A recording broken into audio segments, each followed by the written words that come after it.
sou da torcida tricolor. O São Paulo foi ao Morumbi enfrentar o Fluminense, um duelo ali de tricolores, primeira partida do Campeonato Brasileiro. Então, assim, o São Paulo chegou agora no momento assim, separar os meninos dos lobos, né? Agora é jogo só de gente grande.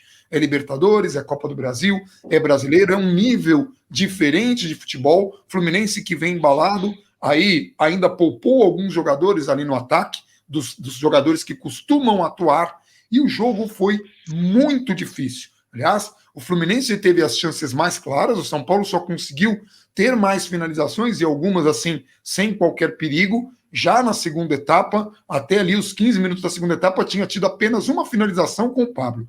Esse é o vídeo de jogo em uma partida que, assim, individualmente, coletivamente, pouca coisa funcionou no esquema do Crespo. O Crespo que já está desesperado, pedindo tempo para treinar, não pediu hoje. Ele já vem falando que ele precisa de tempo, que é um trabalho, né? Já faz um tempo que ele está com esse discurso, e o São Paulo está num calendário, assim como todos os times, um calendário muito, muito complicado. Eu realmente espero que, com a conquista do Paulista, a gente tenha um planejamento mais efetivo para, de repente, mandar aí os reservas para a Copa do Brasil, pelo menos para a primeira partida, que é um adversário mais frágil, para que a gente possa recuperar jogadores. Porque nós temos jogadores que ainda estão contundidos e que fazem muita falta. Nós temos jogadores que estão se recuperando, o caso do Éder, e que não aguentam jogar muito mais do que jogaram hoje. E o São Paulo ainda é um time que está em preparação. O São Paulo está sendo preparado, é um começo de trabalho. Então tem algumas coisas que não estão bem assimiladas, vai enfrentar dificuldades quando um time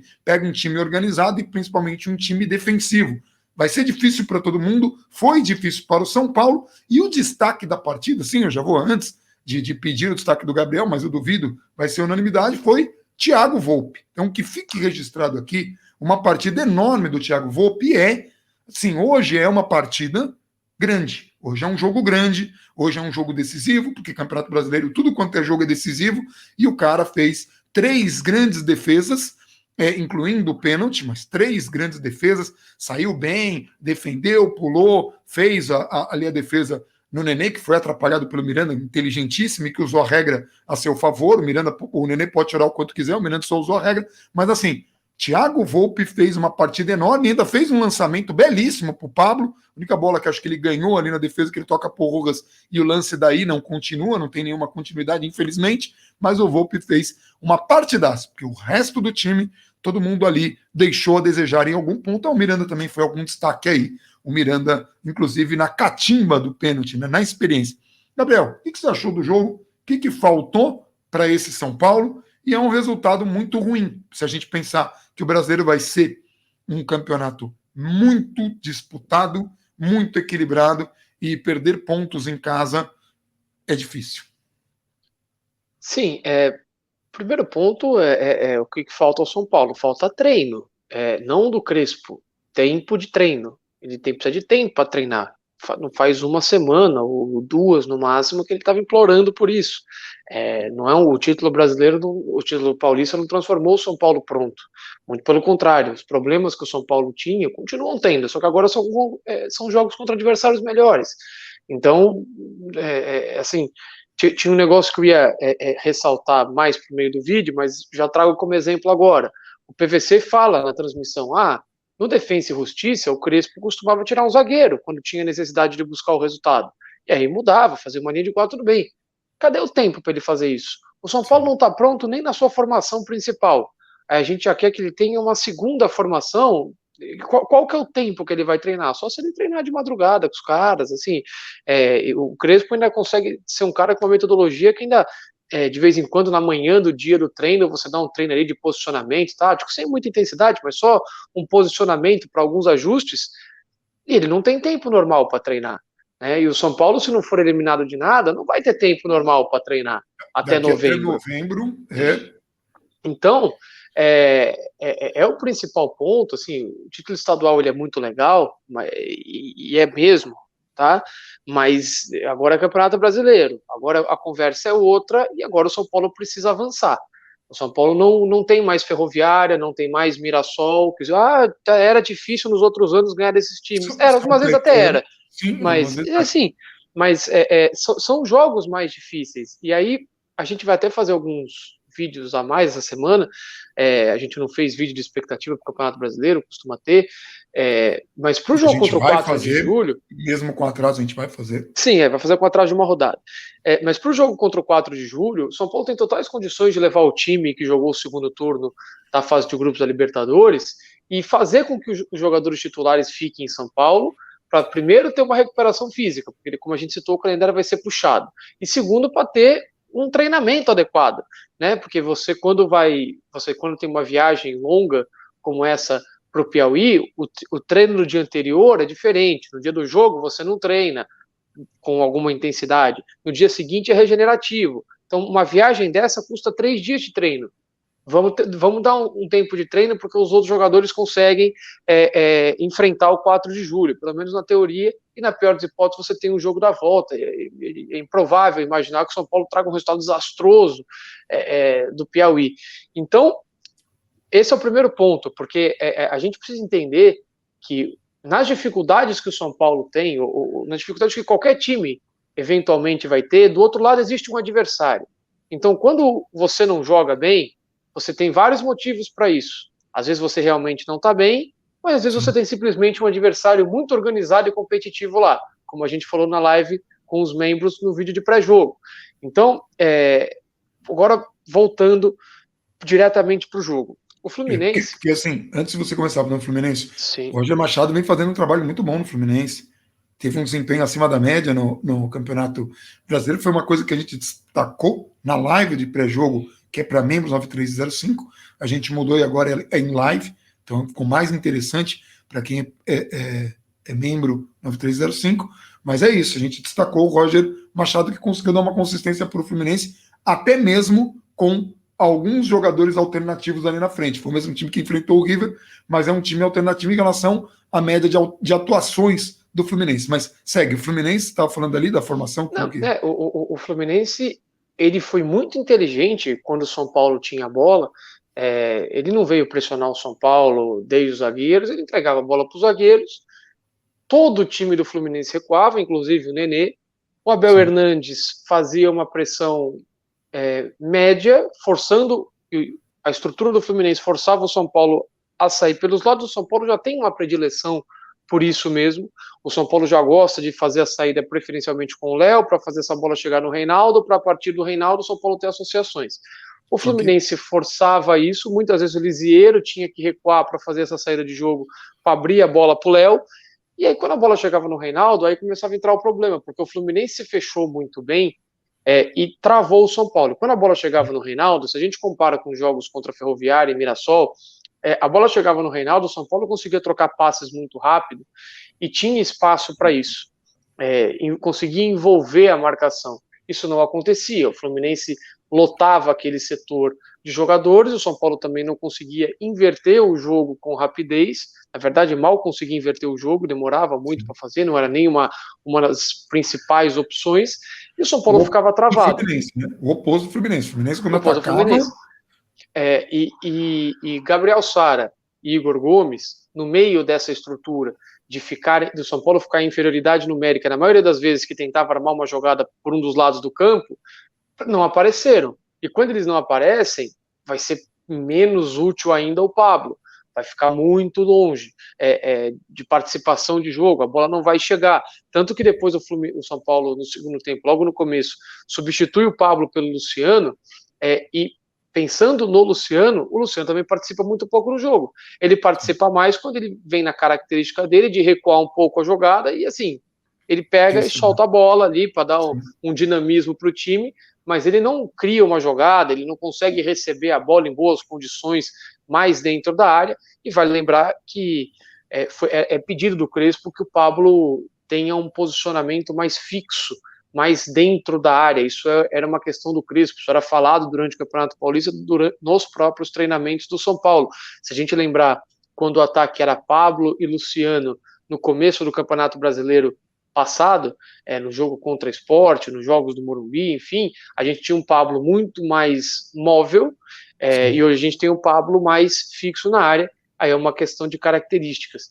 E o São Paulo não conseguiu fazer essa construção de jogo, ficou preso na marcação do Fluminense, e hoje foi a primeira vez que a gente viu um time adversário bagunçar os encaixes individuais que o São Paulo tinha no meio de campo. Então a gente tinha, por exemplo, o Luan se sobressaindo contra o Rafael Veiga na final do Campeonato Paulista, nos 2 jogos, o São Paulo muito bem nesse ponto, o Lisieiro muito combativo. Hoje a gente viu o Fluminense trocando de posições um absurdo, o Nenê muitas vezes vindo buscar jogo, volante infiltrando, e o São Paulo ficou perdido. O São Paulo não conseguiu achar a marcação. Tem um lance que é até muito emblemático, que acontece isso, o Nenê volta para buscar, o jogador acho que é o Iago, que infiltra, a bola sai um passe limpo, aí o Sara olha para todo mundo olha um para o outro, o Sara abre os braços assim e fala, pô, gente, e aí, quem é que pega? Quem é que tá nesse daqui? No primeiro tempo foi isso, o São Paulo foi bagunçado, sem a bola pelo Fluminense, não conseguiu fazer a pressão, e teve muita dificuldade de achar na marcação. O Abel Hernandes, que foi o substituto do Fred, ele tem algumas características parecidas, consegue fazer um pouco pivô, o jogo aéreo é muito forte, mas ele tem mais explosão que o Fred. Então, a primeira defesa do Volpi no jogo, o São Paulo não conseguindo achar a marcação, uma belíssima enfiada de bola do Egídio, a gente percebe o Bruno Alves bem longe do Miranda, fazendo essas perseguições que a gente viu ao longo do ano, e o Abel Hernandes se infiltrando em velocidade, recebendo a bola e batendo pro gol para a defesa do Volpi. E a batida dele foi um pouco mais rápida do que eu esperava, tanto que o Volpi ainda estava meio que saindo para fechar o ângulo, por isso eu achei uma grande defesa do Volpi, assim, foi um chute, eu tive a impressão que ele poderia avançar mais, é isso que eu quis dizer, para bater, mas não, ele já bate e o Volpi faz uma defesa, para a surpresa do lance, uma boa defesa, já foi ali depois tem o pênalti, mas enfim. Não, e aí o pênalti também, assim, é uma dificuldade que o São Paulo tem, porque é uma bola que está na entrada da área, o jogador recebe ali da meia-lua em progressão, uma liberdade impressionante, essa bola não pode entrar daquele jeito. O jogador tá com a bola na intermediária lateral, faz o passe, só tinha o Abel ali na área, não é que o Fluminense povoou ali, tinha 60 jogadores para marcar, ficou confuso, um cara fez um corta-luz, não teve nada disso. O Abel Hernandes recebe a bola com liberdade, aí desmancha na área, aí futebol brasileiro, aí começa. Futebol brasileiro, o VAR do futebol brasileiro, eu não. Teve 2 pênaltis no jogo, para os critérios brasileiros e do jogo. Aí eu estou considerando o critério esse que foi apitado. Um foi apitado para o Fluminense, o outro não foi apitado para o São Paulo. Eu, num jogo normal, se tivesse poderes para decidir, não teria dado nenhum dos dois. Mas no critério do jogo, tinha que ter sido os dois assinalados, não pode assinalar um e não assinalar o outro.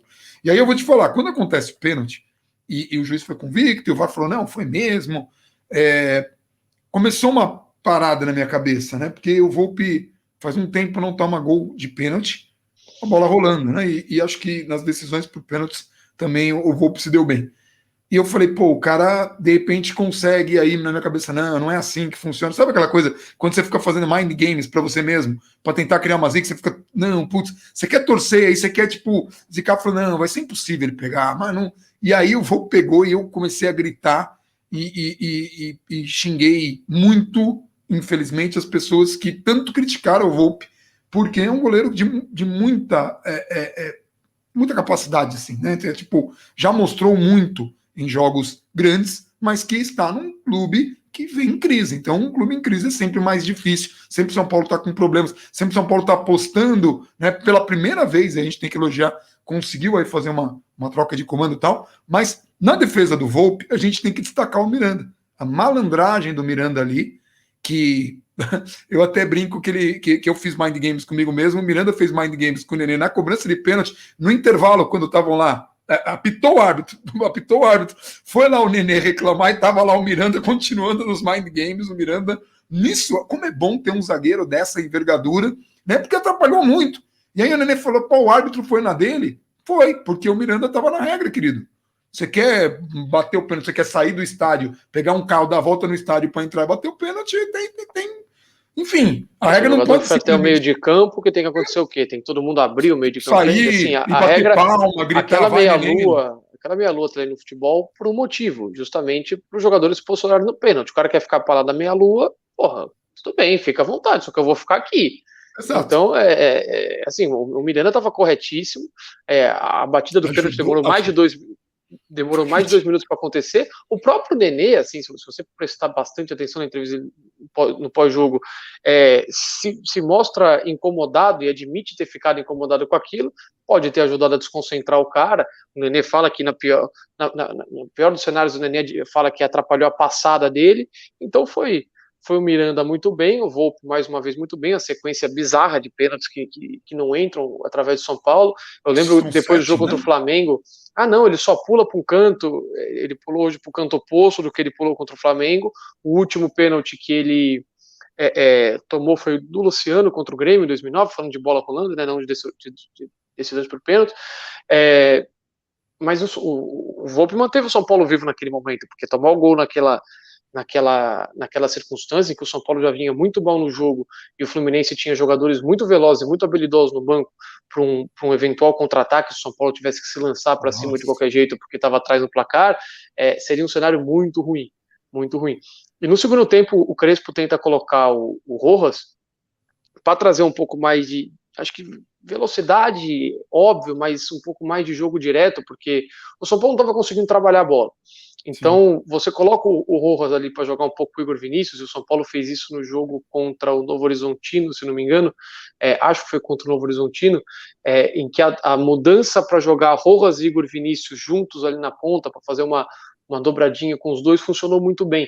E hoje ele tenta isso mais uma vez, ele tira um pouco do peso da marcação do Igor Vinícius, que o São Paulo não estava se achando, o Rojas fica responsável por voltar com o Egídio, e o São Paulo tenta equilibrar um pouco mais, porque se a gente pega o primeiro tempo, era sempre Reinaldo, a saída de jogo, não estava funcionando, o São Paulo pouquíssimo tentava com o Igor Vinícius, Igor Gomes e Gabriel Sara foram tirados do jogo pelo sistema de marcação do Fluminense, e aí ele tenta a questão com o Rojas. O São Paulo melhora um pouco, dá uma... Mas com um minuto, melhora um pouco, sim, porque com 1 minuto de jogo, o Fluminense teve a oportunidade da vida que, mais uma vez, o Thiago Volpi saiu muito bem e também deu muita sorte, porque ele sai, chuta, a bola bate na perna dele e bate na trave. Se aquela bola entra, a gente entra na mesma situação. A gente estaria com o Rojas, com essa mudança, mas numa situação difícil. É mais um contra-ataque que o São Paulo pegou e a sua linha de 3 estava desfeita.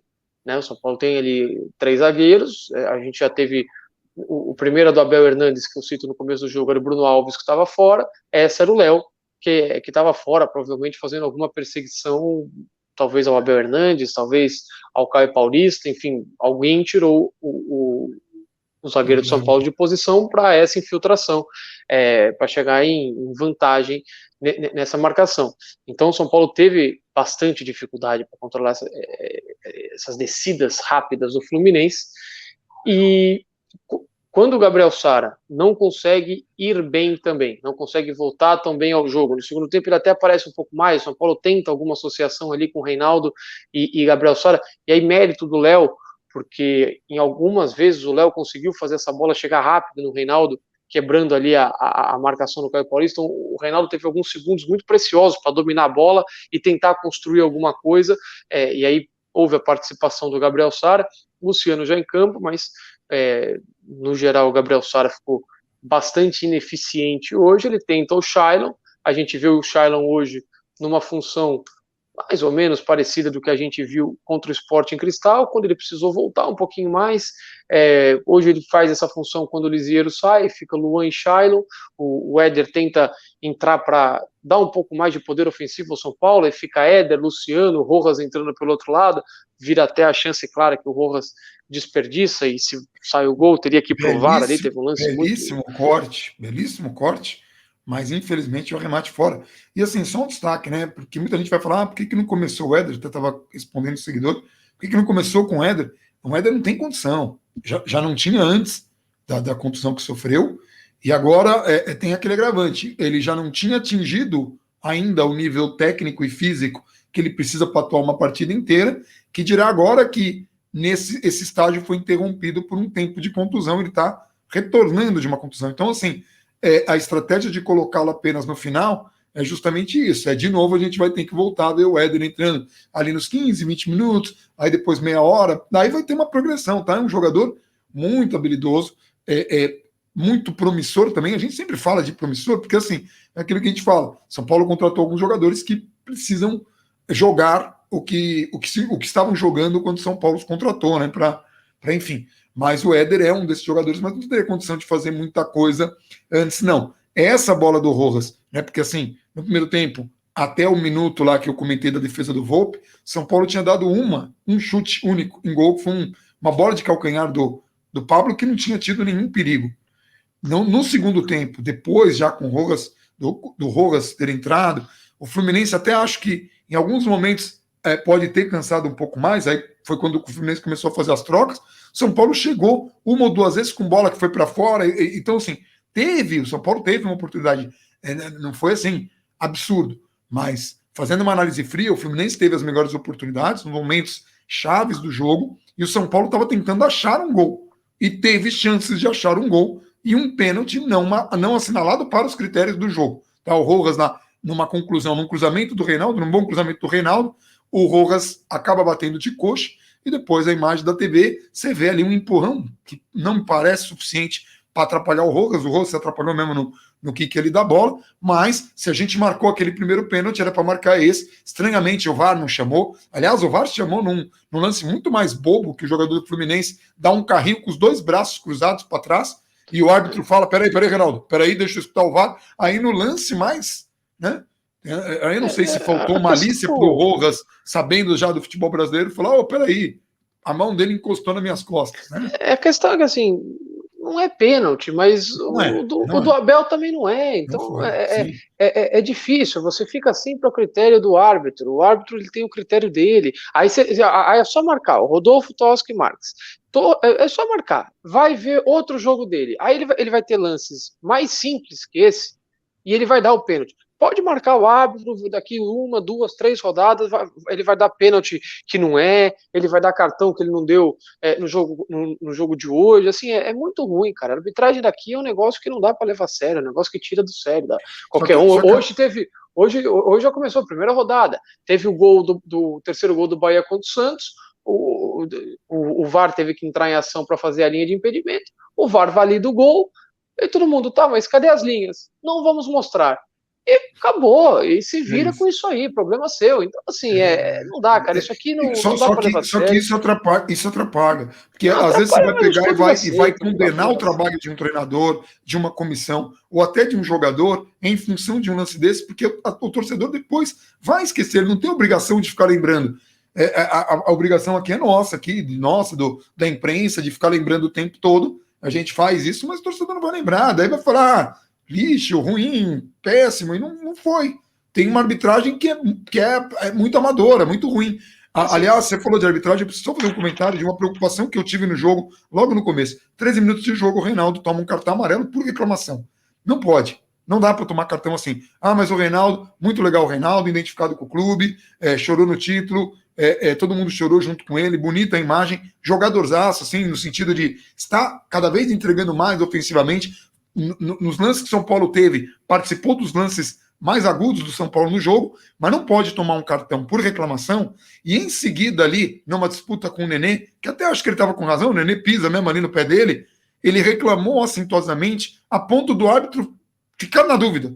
E um outro árbitro poderia expulsá-lo naquele lance. E ainda estava no primeiro tempo. Um jogo dificílimo. Campeonato Brasileiro, jogo grande, não pode. Tá? Mas assim, não é para, tem que matar então, tem que mandar embora, tem que. Não. É só uma crítica pontual a uma coisa que o São Paulo precisa tomar cuidado, que é a cabeça do Reinaldo. Já falei isso mais de uma vez aqui, é um dos motivos que, para mim, o Reinaldo não deveria ser capitão da equipe, justamente por não ter esse equilíbrio. A gente precisa ter um capitão que não vai se perder ali numa provocação ou que não vai elevar a temperatura do próprio time em reclamações, em lances mais chegados. Esse é o árbitro que deu o cartão amarelo para o Roger Machado porque disse que ele faltou com educação. Para quem quiser lembrar, ele é o árbitro de Fortaleza 3, São Paulo 3. Busquem lá o jogo. Ele expulsa o Diniz de graça, ele expulsa o cara do Fortaleza com 2 cartões dados enquanto o cara tá saindo de campo para ser substituído. Não fala comigo, falou comigo, expulso. Ele deixa de dar um pênalti pro São Paulo no último lance do jogo, que depois teve um Botafogo e Red Bull Bragantino, que ele dá sem precisar do VAR. E nesse do Fortaleza, no último jogo, ele vai até o VAR e acha que não é pênalti. Assim, é uma catástrofe. O gol do Fortaleza, o segundo gol, acho, se não me engano, acho que é o segundo ou terceiro gol, não lembro, tem uma falta. Ele dá uma falta. O Fortaleza bate a falta, o São Paulo afasta, o São Paulo sofre uma falta igual, ele não dá, o Fortaleza pega a bola e faz o gol. Não dá, é muito É ruim. verdade. É Lembrei, muito ruim. lembrei Então, disso assim, essa hora que ele falou. Nossa, lembrei. não é o Então é segundo, isso. é o terceiro gol. É o terceiro É, gol. O segundo saiu ainda no mas primeiro tempo, foi a pancada de fora. é no lance mesmo, cara. Eu lembro que isso ficou muito marcado na minha Então, cabeça assim, também. esse árbitro. Então, assim, eu falei que marca ele aí, marca mais 2, 3 rodadas que ele aparece, você consegue puxar para trás. Você consegue Sim. puxar para trás. Assim, o mesmo cara, E não ele precisa não nem tem de o duas menor rodadas, critério. hein? É uma rodada, qual é a música? Já pode mandar que na Não, próxima já. ele No não tem o próximo menor jogo dele vai ter uma critério. lambança semelhante ao que ele não marcou ou que ele Então, marcou assim, hoje. mas Ele assim, independentemente disso, assim, existem jogos em que o São Paulo é prejudicado pela arbitragem ou Sim. beneficiado, mas a gente fala, pô, fez mais que o suficiente para vencer. Hoje foi o contrário. Hoje a ideia era vencer o Fluminense, jogo em casa. O Fluminense, por mais que seja competitivo, é um time que tende a brigar pelo São Paulo por vagas em Libertadores e tudo mais. Se continuar crescendo do jeito que fez do começo da temporada até aqui, mas as melhores chances do jogo foram disparadas do Fluminense. Disparadas. Teve o pênalti marcado, parabéns para o critério da arbitragem, 2 grandes defesas do Volpe, com finalizações cara a cara, teve uma travada do Bruno Alves muito boa, com o Abel Hernandes de novo, fazendo a Isso. diagonal para sair cara a cara. E um chute Então, rente à trave também, que do Fluminense. É que teve um do São Paulo também, mas já que a gente assim, está falando mas assim, disso. se a gente pegar como foi o jogo, quem jogou melhor, quem teve as melhores chances, hoje é um daqueles jogos em que a gente olha e fala, bom, tudo bem, saímos com um ponto no fim das contas, por mais que a gente tenha entrado no jogo para conseguir os 3. Então, eu acho que no fim das contas de novo, entender o adversário que você tem na Copa do Brasil, entender que é possível, plenamente possível, não é um risco gigante, não é nada disso. Você levar um time alternativo para o Piauí e você tentar trabalhar, aproveitar, porque vão ser as 2 últimas semanas. E serão as 2 últimas semanas sem mais um titular, porque o Lisieiro vai ter que servir a gloriosa seleção olímpica. Então você vai precisar ver quem vai ser o substituto do Lisieiro. Vai ser o Shailon? Ou vai ser algum dos jogadores, vai estrear o Riboni? O que você vai fazer sem o Lisieiro? Você vai colocar o Nestor? Você vai apostar que é o Nestor esse substituto? Então, assim, você tem que decidir isso, você tem que melhorar o São Paulo, você tem que Vai, colocar o São vai Paulo. perder jogador para a Copa América, provavelmente Então, assim, o tudo Arboleda. isso.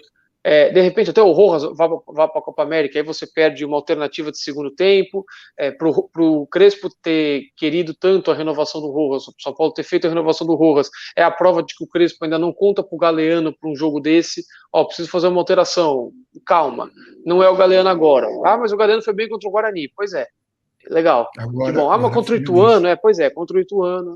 Então, assim, é importante a gente ter essas coisas em mente e, de novo, aproveitar essas 2 últimas semanas para que a gente consiga dar o tempo que o Crespo tanto pediu, dar esses 5 dias aí para ele trabalhar e tentar colocar o São Paulo num patamar melhor. O São Paulo ter vencido o título paulista e ter dado passos à frente do que estava do fim da temporada passada, não é suficiente para o Campeonato Brasileiro ainda, porque muitos times deram passos à frente e a gente lembra sempre que é mais difícil você travar o jogo, como o Fluminense fez, do que você construir o jogo. E o Crespo se propõe a construir o jogo. Por isso que o São Paulo conseguiu ser, não é só por isso, obviamente, mas é um dos motivos do São Paulo ter conseguido ser altamente inteligente e competitivo contra o Palmeiras, que tem mais dificuldade para construir o jogo e gosta do contra-ataque. Aí o São Paulo tira o contra-ataque do Palmeiras, fica aquele jogo extremamente Amarrado. amarrado, é a palavra, e você consegue ser feliz num chute de longe, como poderia ter sido feliz numa bola parada, lances pontuais, e você compete dessa maneira. E é diferente o jogo em que você precisa jogar, você vai jogar contra o Fluminense e você quer propor a partida contra um adversário que usou a mesma arma que você usou contra o Palmeiras. O São Paulo vai precisar de tempo para criar situações e criar espaços para sair dessas situações com mais frequência, para que não seja um caso isolado. Não, vai pegar um Juventude no Morumbi, por exemplo, aí o Juventude se fecha, o São Paulo está num dia feliz, ganha bem. Legal, mas e quantas vezes você vai conseguir criar essas situações. Isso depende de treino, isso depende de mecanismos, isso depende, às vezes, de alternativas que o técnico precisa ter para, depois que ele fechou a formação principal dele, a estratégia principal dele, a estrutura principal do time, o time está suficientemente bem, não precisa estar 100%, mas suficientemente bem. Agora eu vou treinar uma alternativa aqui, quando tiver difícil, vou tirar um zagueiro, a gente faz dessa maneira, eu puxo um Luan para a zaga, a gente faz diferente. Então, eventualmente, até como o São Paulo começou o ano, com só um jogador ali na frente do trio de zaga, sendo um jogador mais técnico, e 7 praticamente atacando, 6, 7 jogadores atacando, incluindo esse jogador mais fixo do meio de campo. Enfim, são questões a se avaliar. Eu espero que o São Paulo tome a decisão correta e dê um pouco de tempo para o Crespo poder implementar as ideias dele com mais afinco. Né? Nós vamos ter novidades sobre isso, claro, a gente vai falando aqui. A gente tem jogo agora terça-feira, mas fiquem de olho aqui nas redes sociais. Está aqui o meu Twitter, o Twitter do Gabriel Pericini, ou da Vives Bandana também, para saber tudo o que acontece no Insta também. A gente vai avisando os vídeos que a gente vai fazer mais vídeos no plural. Aí talvez a gente faça quinta, sexta, sábado, quarta, quinta e sexta, né? De repente uma live na quarta, não sei. Vai ter que ver aí, porque tem jogo na terça. Então, nós vamos fazer a programação ainda de como vai ser, mas a gente precisa fazer a expectativa do Campeonato Brasileiro, que é uma coisa tradicional, e aí um ou outro vídeo para explicar algumas coisas que são importantes desse São Paulo. Mas sim um São Paulo muito promissor, é um resultado muito difícil, não é coisa para baixar a cabeça, e que o São Paulo consiga fazer um planejamento adequado agora que tirou aí esse peso, né? Essa fila. É importante agora ser estratégico, rodar onde pode, para dar tempo para que o Crespo possa desenvolver, né, as suas ideias, já que temos finalmente um técnico assim que é muito, muito, muito promissor, parece ter uma leitura muito apurada ali de jogo e deve conseguir trazer mais desses jogadores do São Paulo, que recebeu 7, 8 reforços, a gente contar o Facundo, que é mais para a base. Então, assim, é um time também que se reforçou, mas que precisa chegar a galera e a gente, né, conseguir colocar os times, definir uma linha titular e vamos que vamos. Mas, enfim, São Paulo e Fluminense, 0-0, a gente vai ficando por aqui. Eu vou pedir para a galera curtir e compartilhar esse vídeo, mas tem mais coisa que o Gabriel vai falar. Não, só um último detalhe, assim, espero que a gente tenha conseguido deixar tudo 100% claro, porque se a gente pegar algumas reações pós-jogo, algumas várias, né, se fosse só algumas, estava tudo bem. Como me lembrou aqui, enquanto você falava, por isso que eu estou trazendo isso agora, o meu amigo, nosso amigo, né, Igor Neumann, Igor Neumann, na verdade. Assim, mesmo, que eu tirei da minha cabeça. Tá. A taça de gelo, como diz o Birner, já está derretendo. Então, assim, um já não dá, Sara e Igor Gomes não podem jogar, porque o Bruno Alves está na zaga, porque o Shailon não pode entrar, porque não sei o quê. Meu, calma, cara, calma. Devagar. Então, assim, alguém pega essa taça, enfia no freezer, deixa ela lá um tempo, porque a gente sabe que o Campeonato Brasileiro, a gente sabe que o Campeonato Brasileiro vai ser difícil. Se o São Paulo embalar, São Paulo fizer bons jogos, São Paulo ganhar aí, fizer uma sequência de 2, 3 vitórias, qualquer coisa assim, a gente sabe que essa taça ela dá uma fortalecida. O freezer funciona. Se não, começa 3 rodadas, você não ganha nenhum jogo, ou ganha só um dos 3, o próximo jogo é contra o Atlético Goianiense fora de casa, não é o jogo também mais tranquilo do mundo, a gente já sabe que ela já derrete, já começa a metralhar para tudo quanto é lado, já vão começar a se questionar se o Crespo só sabe jogar com 3 zagueiros, porque já teve isso hoje, por isso que a gente também já trouxe aqui, o cara precisa treinar a formação com 3 zagueiros, para depois passar para uma alternativa, senão corre o risco de ficar pior, corre um risco sério. Então, assim, alguém segura a taça de gelo. Você falou do Bruno Alves na taça de gelo, só lembrando que acho que a gente acabou não comentando, a irresponsabilidade do Arboleda. Tá? Muito irresponsável, mais uma vez. A gente nem vai falar muito mais, mas foi extremamente irresponsável. E quando eu falo irresponsável, se não tivessem descoberto ele na balada, ele poderia ter contaminado o elenco, ter surto e a gente ter toda essa sequência com desfalques, aí depois compromete. Só para vocês entenderem o tamanho do absurdo. É mais uma vez um desrespeito absurdo e absoluto à camisa de São Paulo. Mais uma vez, que ele deixa aí os interesses dele pessoais, e mais uma vez que ele vai pedir desculpa, não faz um mês da promessa que ele fez de que não ia se envolver em polêmica, e lá estava ele envolvido em polêmica e hoje desfalcando o São Paulo. Depois vai para a Copa América. Então, assim, até quando o São Paulo vai se deixar, né, desrespeitar por um jogador desses, né? Porque eu não estou nem falando da questão sanitária, que é terrível, da pandemia, que é terrível, mas ainda por cima e principalmente assim. Se ninguém sabe, estava lá treinando com a galera e vai saber, né, o que pode ter acontecido nesse intervalo. E hoje não estava disponível um jogador que recebe para representar o clube que está. Tá? Vamos deixar isso. É reincidente. É o quarto, quinto, sexto ou sétima mancada de Arboleda. É muito complicado, né? Então fica esse registro aqui. No final, batemos 35 minutos de vídeo. Vou pedir mais uma vez, curtam o vídeo, comentem aqui o que vocês acham, a gente vai lendo, ajuda a gente a fazer os próximos vídeos, participem, compartilhem, curtam e a gente vai encerrando por aqui. Um abração para todo mundo e Vamos São Paulo. vamos São Paulo.